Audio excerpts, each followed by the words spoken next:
I'm delighted that reality TV star turned campaigner Vicky Pattison joins us now in the studio. But first, here's Paul and Screeny with some data on what we're going to be talking about.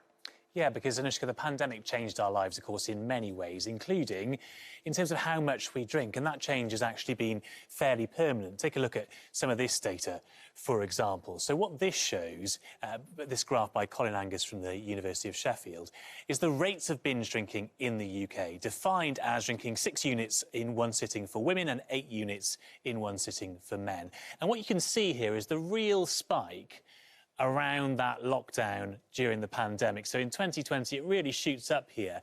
And what's depressing about all of this is it hasn't returned to pre-pandemic levels. So binge drinking in the UK is still way above where it was before that pandemic. And sadly, that is borne out in the number of people who are dying from their relationship with alcohol. So this graph compares deaths from drinking to pre-pandemic levels.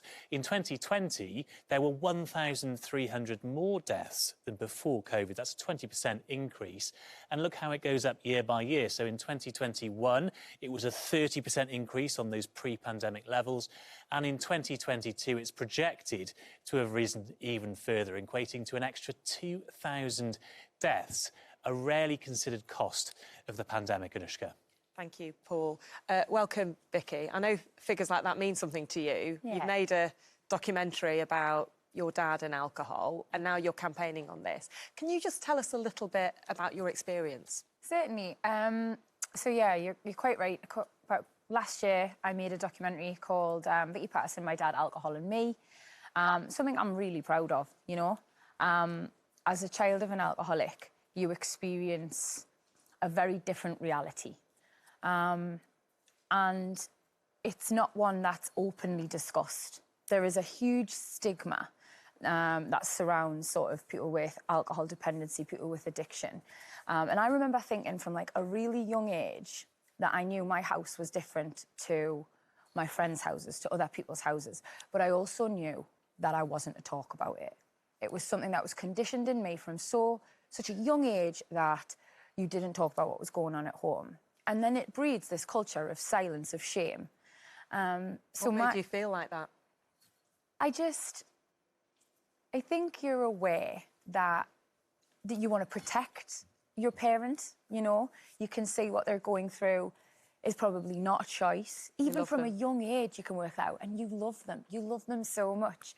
And yeah, I remember feeling, yes, upset with my dad sometimes, but also just that I needed to protect him. So my thought process behind the documentary was that I suppose I wanted to shed some light on something that I think is really misunderstood.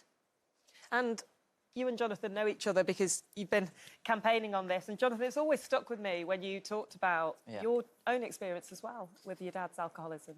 Yeah, and just listening to Vicky, I think he's so brave speaking out so publicly about this because it is such a difficult issue to talk about. But so many echoes, so many, I can just entirely associate myself, recognise those stories. It was the same for me. And, of course, my dad, I mean, it's not put too fine a point on it, he died from his drinking at about 60, and that alcohol abuse was always there throughout my life, my growing up. I mean, I always say I was lucky because I never experienced domestic violence. No, there was none of that in our household. So he was a sort of, if you like, a happy drunk. And all these friends thought he was a great sort of character and all that.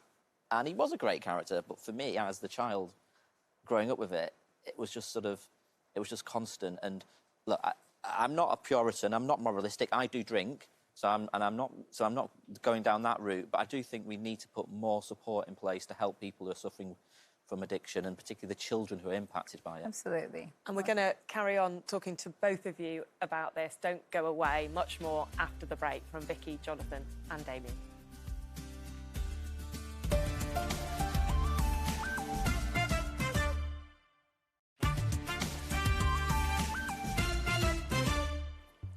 Welcome back. Vicky Pattison is still with me. Vicky, you've been really successful in your career. What made you decide to move into campaigning on this particular issue? So I think I'm a firm believer in the fact that if you have a platform and you're lucky enough to get to a place where you have an element of visibility, like you have a responsibility to do something with it. And I'm always, like, I take that responsibility really seriously. I think working with Nacoa, National Association for the Children of Alcoholics, and campaigning on this issue in general, it's because it's so close to my heart. I think I spent a lot of my childhood feeling confused and ashamed. And then even as an adult, I had a very complicated relationship with alcohol, you know. It's very well documented. So no, And do you drink now? I do still drink, yeah, God. I'm definitely not whiter than white. Like, I've still enjoy a couple of glasses of wine. The way I drink is very different. It's less binge drinking, more drinking to enjoy myself. But if I can help even, like, one child from feeling the way I did, which was quite alone and confused, then I'd consider that a win. OK, we're just going to talk more about this, but Paul, you've got some interesting data. Yeah, really interested to see what Vicky makes of this data, actually, because there is some cause for optimism in the alcohol figures.